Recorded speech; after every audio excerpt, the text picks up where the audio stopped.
People out due to traveling, a lot of sicknesses going around. Make sure we pray for them. I would just add about the updates that was given for the Howards. If I'm not mistaken, it turned out to be that Miss Melinda had, this last time she went to the hospital, they determined it wasn't a stroke like the first time she had to go. It was actually a seizure. And so there's a lot of things that are going into that, and so we just want to make sure that we give a special prayer for her throughout the week this week, and hopefully as they go to UK tomorrow, if the Lord wills, then they'll be able to figure out some things to help with that. So just make sure that you give a special prayer for her and that whole family. I know it's hard on Dola as well, but that's really all the updates that I had, and hopefully we'll be able to get a little bit more as the day progresses. But as I said, if you want to go ahead and turn to Galatians chapter 3, Galatians chapter 3, there's a couple of verses here that I want to begin with because it really teaches a principle that I think all of us understand. Often, to teach greater or more advanced principles or concepts, we have to start with elementary ones, right? So before you get to multiplication, you have to start with addition and even subtraction. Before you go to calculus, you have to start with algebra. If you try to start at calculus, you're lost. There are fundamental steps that you have to take, that you have to learn before you can get to those advanced concepts and before you can actually deal with those in an appropriate way. And I would say oftentimes we have to do the same with biblical teachings. There's a need that we understand the elementary teachings, and there are, before we can move on to the advanced. Look in Galatians chapter 3 and verse 23. Galatians 3, beginning in verse 23, as Paul is speaking to Christians who seem to be greatly swayed and persuaded by false teachers, Judaizing teachers, as you see in Galatians chapter 1. But in verse 23 of chapter 3, he says, "But before faith came, we were kept in custody under the law, being shut up to the faith which was later to be revealed. Therefore, the law has become our tutor to lead us to Christ, so that we may be justified by faith." And so, Paul, really all throughout this epistle, is just repeatedly trying to get people who are listening to these Judaizing teachers who are saying that Christ is taking you away from God's law. That's ultimately what they're trying to say. He's trying to get these people to understand that Moses was actually all along trying to take them to Christ. Instead of Christ trying to take them away from really the law that God has established, what Paul is trying to say is if they really cared about God's law, they'd be listening to what he has said now, today. And when you look at how it talks about the law, I think it's so interesting. The law has become our tutor. What is a tutor? But it's someone that helps you learn. It's someone that does, as he says here, leads you to the more advanced concepts, helps you understand, and in this case, leads us to Christ, or led especially the Jewish people to Christ. So what's happening here is he's talking to people who, instead of needing to learn the elementary things, they should have already moved past that. They should have already understood these things, but they're kind of sliding back a little bit because they're listening to these Judaizing teachers. And in doing this, he's saying that the law was merely the elementary principles to get us to the advanced material, i.e. Christ. Now that's interesting because when we look at the law, a lot of times we look at it and say, that is a lot of ordinances that I don't want to have to read through. And yet Paul says that was just the elementary teaching. That was just the first steps. That was really the ABCs. That was supposed to get you to greater concepts. And I think that's really interesting to look at it in that way. And so I would ask the question, with all that being said, do we do this sometimes? Do we sometimes stunt our growth on milk when we should be nourished by the meat and continuing to be nourished by the meat? There are lots of ways that people do this. There are people, when talking about the assembly, the question sometimes comes up, well, do I always have to be at the assembly? I'll tell you what, that's someone who's still stuck on the milk. They're stuck in immature questions. The mature Christian doesn't ask that kind of a question. Or when it comes to authority, a mature Christian does not come up and say, where does it say not to do this? That's not a mature question. That's someone who's stuck on the milk, someone who needs to move on to the meat. And there are so many more things that we could say, so many more examples that we could give with this. But what we want to be are Christians who have moved on from the milk, from the elementary teachings, onto the greater teachings, which is Christ in us, the hope of glory, as Paul would say in Colossians. One area, though, that I think we do this often, that I see many Christians do this often, is in the realm of modesty. The focus, we should always be able to start on the heart. But a lot of times we can't start there because we have to start with the most foundational. Well, what is nakedness? And in fact, just want to review a little bit with this first point. We not long ago had a lesson on modesty, but really this is the lesson I always wanted to preach. But I think it's appropriate to talk about those foundational things before you move on to really the heart of the matter, the core issue, which is a heart of modesty. And there are obvious reasons that we need to do this, but just as a little bit of review, what we talked about a few months ago, that was just the elementary teaching. That notion of what has God declared as nakedness. The Bible, from the Old Testament to the New, makes clear that the first question has to be, are you covered? And that's really what we discussed in the last lesson. We must focus on this more and more, though, because the culture around us seems to be seeping in to the church. And you don't have to look very far. You just look on social media and you see Christians that are dressing in ways that just, it's shocking. And it's so disappointing at times when we see brethren from long ago or maybe not that long ago, and we see them making these choices. How could you be doing this? How could you be revealing that, exposing yourself in such a way? More and more Christians don't know the basics of modesty. Or when you ask them the question, what does the Scriptures say needs to be covered?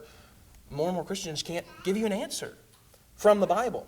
And so that's why we started there in just a few months ago. And this is a chart that I gave during that lesson. And this is just, again, a review. I understood that the audio and the video were messed up, so it couldn't be put on YouTube or on the Podbean, the podcast that we have. And so this is more so just for those that maybe weren't able to be here. If anyone wants to talk more about this, we can sit down and discuss this. I'm more than willing to do that. But this is the elementary teaching. We understand what the Bible, what the Scriptures has taught is nakedness and therefore what needs to be covered. And this is the ABCs, if you will.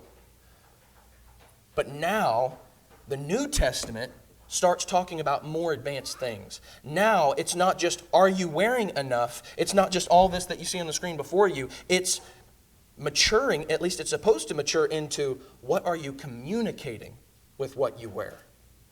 And really, when you look at 1 Timothy chapter 2, 1 Peter chapter 3, which we're going to be looking at a lot this morning, it really has to do with that heart, with that modest mind. You can cover all of your nakedness like we talked about a few months ago, which is the base. But you can still be immodest, even if you've covered all of that. And so that's what I want to talk about this morning. It started with the modest body, but now it moves on to emphasize a modest heart. And I just want to say, as we get into this study, clothes absolutely communicate something to the people around us, to the people that see what clothes we're wearing. Whether you like it or not, you do communicate something. Actually, I would like to go to a passage very quickly. In Isaiah chapter 3, I think this is interesting because as God is speaking judgment against His people, what's one thing that He says to the daughters of Zion? In Isaiah chapter 3, in verse 16, it says, "Moreover, the Lord said, because the daughters of Zion are proud, and walk with heads held high and seductive eyes, and go along with mincing steps, and tinkle the bangles on their feet. Therefore the Lord will afflict the scalp of the daughters of Zion with scabs, and the Lord will make their foreheads bare. In that day the Lord will take away the beauty of their anklets, headbands, crescent ornaments, dangling earrings, bracelets, veils, headdresses, ankle chains, sashes, perfume boxes, amulets." You skip all the way down because that's quite a lengthy list there. But as you get to the end of the chapter, what he's talking about is because you have walked with pride and tried to get all of this attention on yourself through what you're wearing, and they try to draw attention with the noisy, as it says in verse 16 and 17, with the noisy bangles on their feet. What are they doing? They're trying to draw people's attention. And so he says, you take pride in your hair and in being able to walk up high, but I'm going to afflict you with scabs so that way you will beg that people stop looking at you. And it's interesting here because he's not just talking about nakedness. That is a problem. But here he's talking about it's because of the things that you're putting on, why you're putting them on, why you have put them on. And so therefore, what we decide to wear is publicly telling people things about our enjoyments, about our hobbies, about our beliefs. Now, what's interesting is, I think we understand that. We wear shirts that have our favorite band or our favorite singer, and we'll wear that around all the time, and it'll start conversations. We sometimes wear, I know we're in Kentucky, but I'm from Indiana, and one of my favorite athletes of all time is Peyton Manning. And so, I would love to be able to wear one of these jerseys. It's kind of expensive now because he is just so great. But, I would love to walk around and then show people my appreciation of the man, show them how much of a fan I am. And sometimes we do this with our hobbies, like going to the gym. We like to wear shirts with art on them that shows I like to work out, or even like I've run a marathon, or for instance, people's beliefs. Hey, I voted. And it's very important to us that people know these kinds of things. But regardless of what we think, clothes absolutely communicate things to others publicly. It's very rare, a very, very rare person that just, picks up clothes without even thinking, just because it's free on some rack somewhere. They don't care what's on it, they're just going to wear it. Very, very rarely do people act like that. Most of the time, we buy these things, we put these things on for a very specific reason.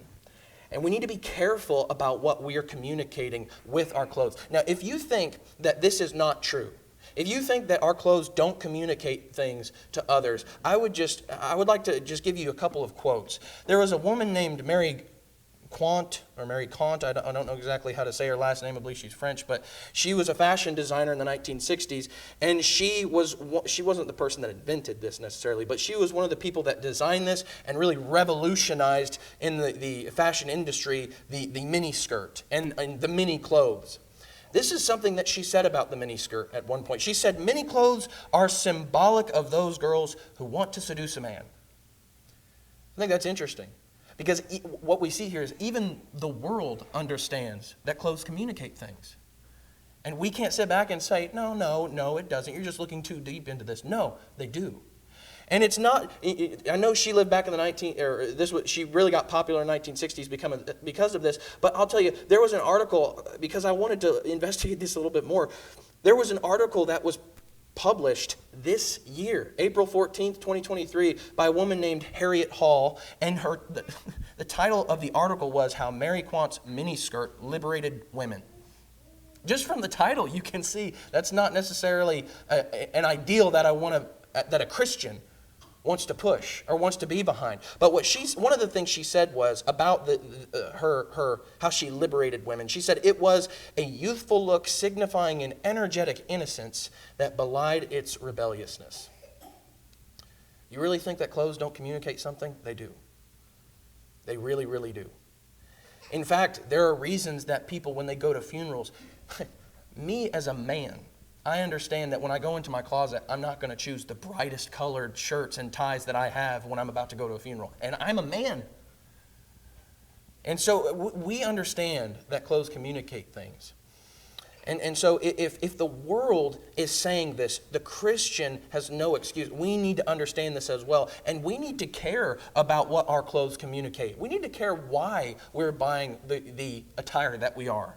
And so, again, we started with that little review of a few months ago, what the elementary teaching is. Now we move on to the mature teaching. Now we move on to the advanced principles, and that is having a modest heart. But in doing this, I want to first look at what the immodest heart does and how the immodest heart uses clothes, and using some of these passages that we've already referenced at the beginning of the study, particularly in 1 Timothy chapter 2 and 1 Peter chapter 3. If you want to go ahead and turn to 1 Peter chapter 3, we'll be reading from that in just a moment. But as we look at an immodest heart and how they use clothes, I would say, first of all, the immodest heart uses skin just as much as clothes. And they use nakedness to get some kind of appeal or to attract just as much as clothes, or maybe even more. One of the things that I said in that last lesson when it came to some objections that people bring up when you talk about what nakedness is, what God has said nakedness is, and therefore what needs to be covered, one thing that people sometimes say is, it's really about a modest heart, so you've missed the point. And to that I always say, yes, it absolutely is about a modest heart. But an immodest body will always reveal an immodest heart. Yes, you can dress modestly and actually still be immodest, but you can't dress immodestly and say you have a modest heart. And so I just wanted to get that out of the way very quickly. An immodest heart is revealed by immodest clothes.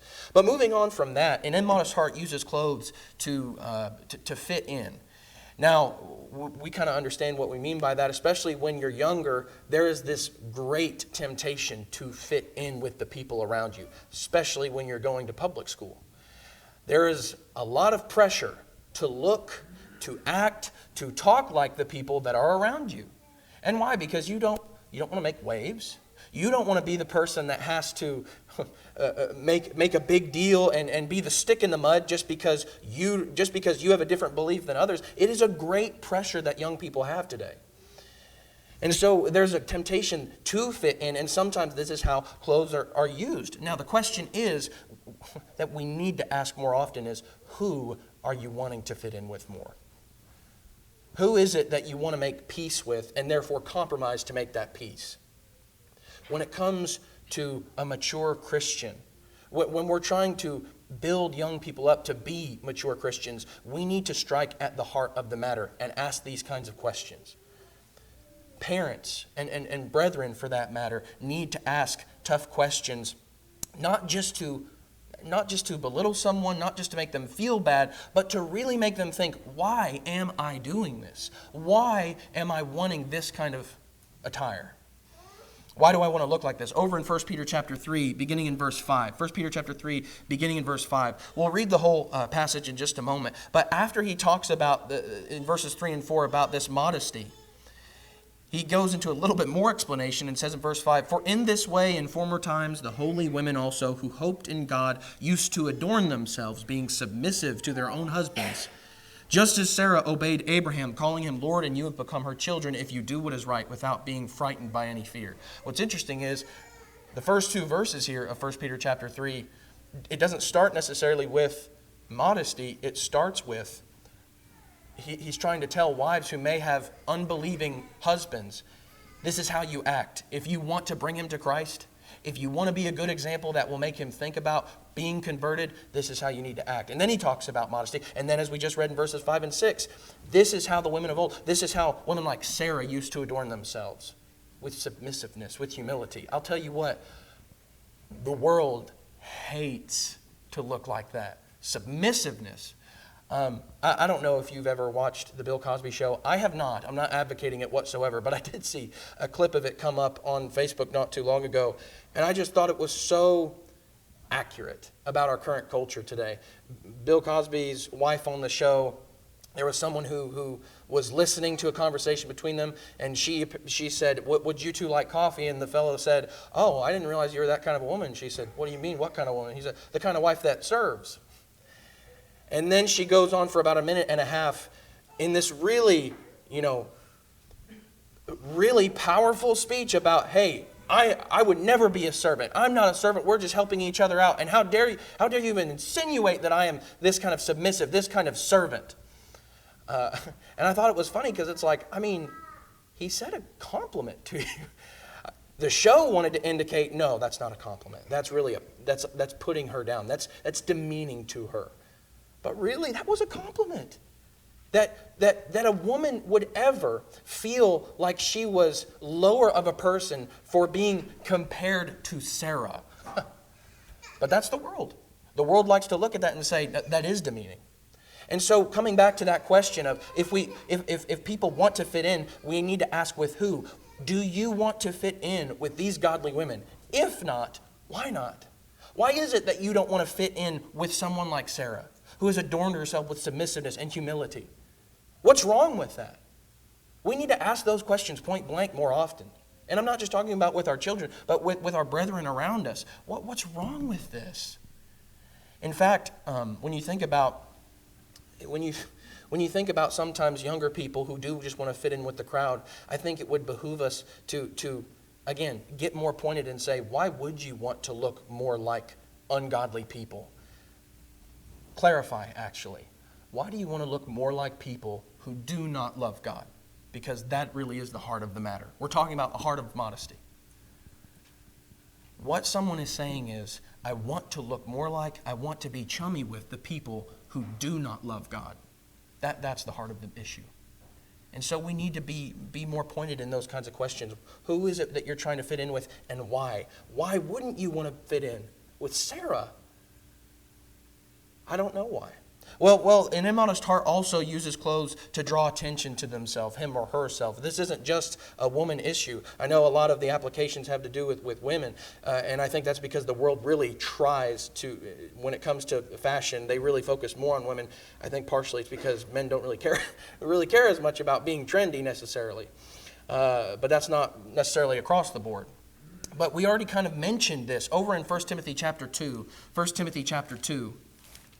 In verse 9, again, very familiar passage when it comes to modesty.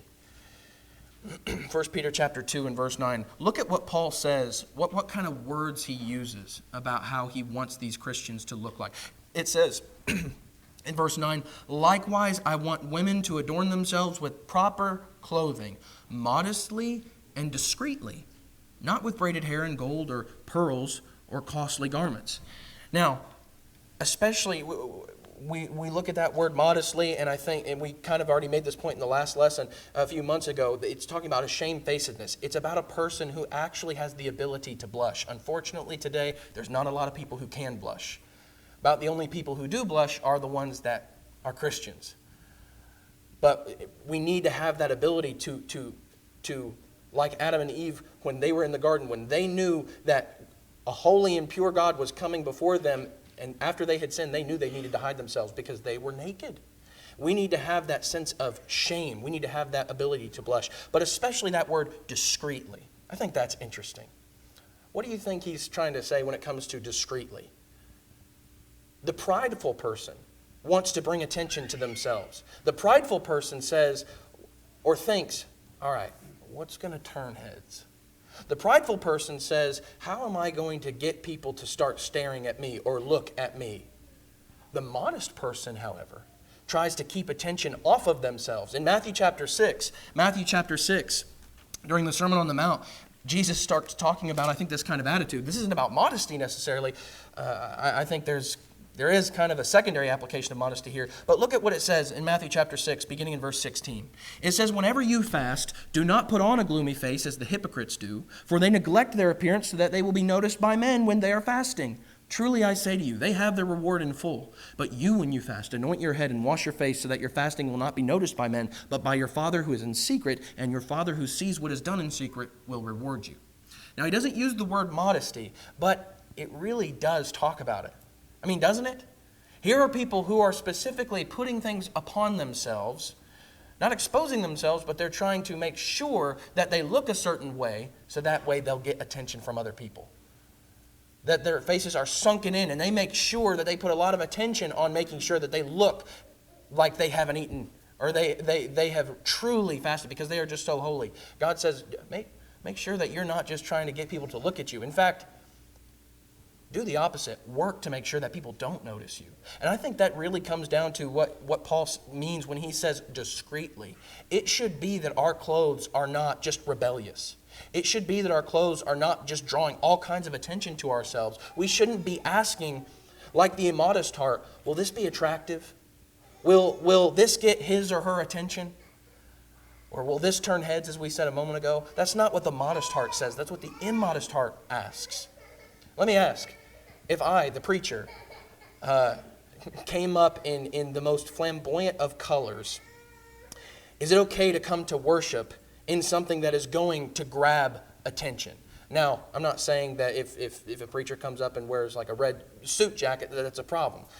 Because JR, in fact, he has one of those red suit jackets. He has a maroon one, in fact. So I'm not saying that you can't wear nice clothes. What I am saying, though, is if you come up here just trying to grab attention, how would that look? And in fact, go a step further. Who am I grabbing attention from? God. And it's not just the preacher who's responsible for that. It is every single Christian, man or woman, when we are trying, whether it be in public or in the assembly, for that matter. No matter what the situation, if we are just trying to grab attention onto specifically myself. So that way people will notice me. And the furthest thing from their mind is God. That's a problem. That's an immodest heart. And so we need to be careful about that. Well, going on past that, also an immodest heart uses clothes to attain beauty, or uses clothes specifically to look beautiful. Over in 1 Peter chapter 3 once more. 1 Peter chapter 3, we'll go ahead and read the whole passage here, beginning in verse 3. Peter says, "Your adornment must not be merely external, braiding the hair and wearing gold jewelry or putting on dresses, but let it be the hidden person of the heart with the imperishable quality of a gentle and quiet spirit, which is precious in the sight of God." And then he goes on in verses 5 and 6 to talk about the women like Sarah, who obeyed Abraham, who put on submissiveness, who adorned themselves with submissiveness. What I think is interesting, he says, your adornment must not be merely external. Yes, we need to cover our shame. We need to make sure we're not exposing anything, but we need to make sure also that our sense of beauty comes from this standard and this standard alone, not the world's. Because I'll tell you what, the world has some pretty insane standards when it comes to what is beautiful and what is attractive and what looks good. When someone is only focusing on the outward and not at all on the inward. Or maybe just focusing more on the outward than they are the inward. That's a problem. That's an immodest heart. Someone can spend hours a day on putting makeup on their faces or hours a day at the gym, but then you compare that to how few minutes they've spent being a servant that day. That's a problem. Are we spending all of our time just to satisfy this outward appearance? Are we spending any time on the inward? Instead of using what is described here, instead of using what God says is imperishable beauty, instead of using that, they use worldliness to define what beautiful is and what beautiful looks like. And I'll tell you, one of the main ways that this happens is on social media like TikTok. There are so many videos that your children are watching where these people are saying, you're not beautiful enough, you're not attractive, I'll tell you how to be attractive. I'll tell you how to be beautiful. And I promise you, not one of those videos are talking about the inward. They're all about the outward and the external.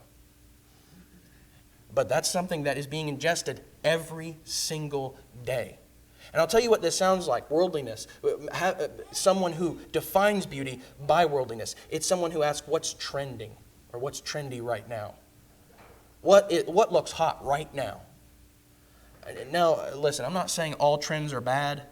In fact, it's coming out of this, but for a few years when I was going through school, it was nice because the guys were starting to wear longer shorts, and it was nice for me because, you know what?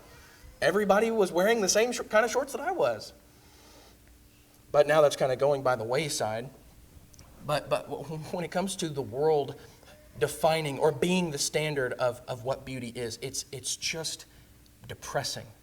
It's so sorrowful because there are girls who are trying to reach an impossible standard of beauty, but will never reach it because, by definition, what is trending is constantly changing and constantly fading. And so they're reaching for something that they're never going to be able to have. But then God comes in and says, you can have a beauty that is imperishable, but then they say, that's ugly. Using the world as a standard. I'll tell you what, they're right. It is ugly. To who? To the worldly minded. God's standard absolutely is ugly, but it's only to the person who is worldly minded, not godly minded. And so we need to be careful that we are not asking these kinds of questions, that we're not just trying to draw attention to ourselves, just trying to fit in with the people around us, not just trying to look beautiful by the world standards, but going back to the Bible, going back to God and making sure that I can give an answer. This is why I dress this way. And so I want to end with what a modest heart looks like and what a modest heart says. First of all, a modest heart wants to cover what God wants covered.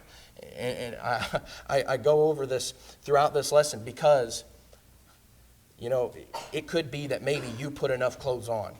Maybe you have covered everything that God said is nakedness, but did you complain the whole time? That's not a modest heart.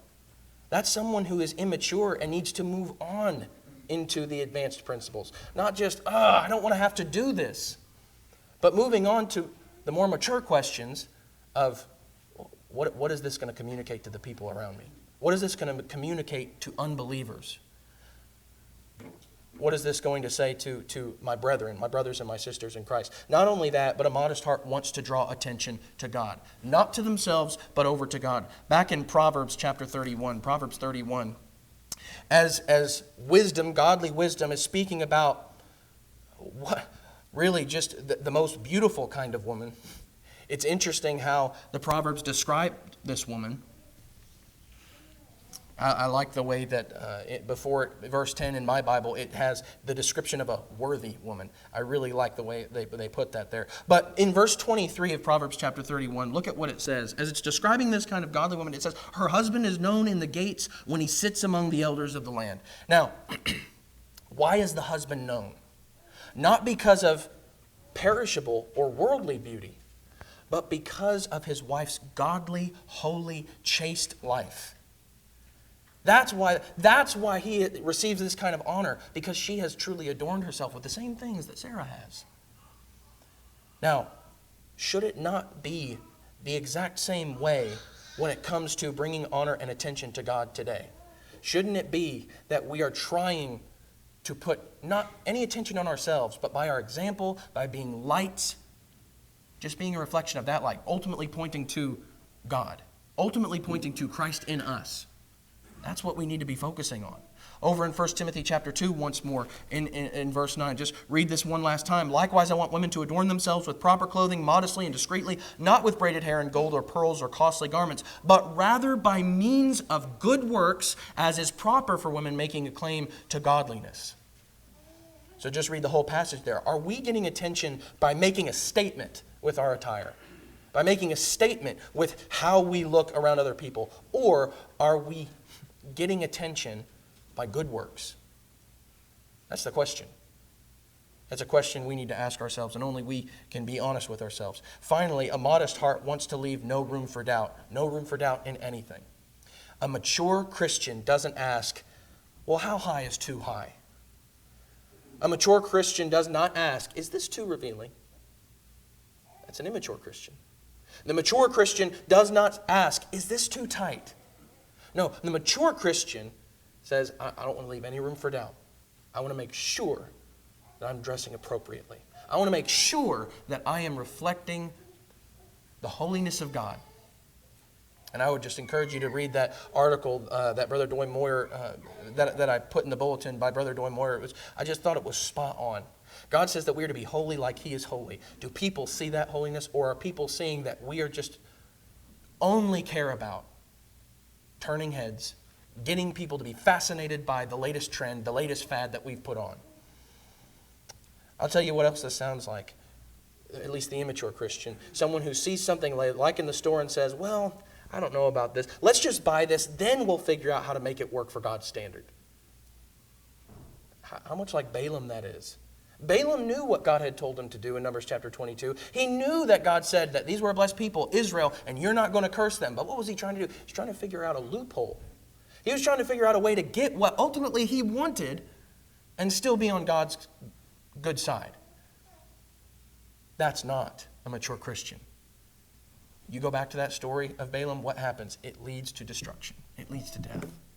And so we need to be careful that we're not staying in immaturity, but moving on to a modest heart, moving on to becoming a mature Christian, growing into that mature Christian.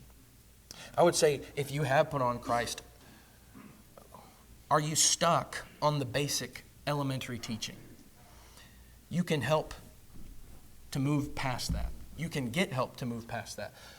It's absolutely available and accessible. The question is, are you willing to change your standard of beauty? Are you willing to change your thought process on that? Because the only way you're going to be able to move on to the advanced teaching is by asking tough questions and by honestly answering them and not getting offended every time someone comes and makes a suggestion. If you are not a Christian, I would just say you are not even at the elementary principles. You're not ready for the milk because you haven't even been born again. You're not a newborn baby in Christ. And so the question is for you, are you willing to put Christ on? Are you willing to be born again? Are you willing to do everything that he requires of you? Repent of all of the things that he says cannot be a part of a new creation's life. Are you willing to take his standard over all else?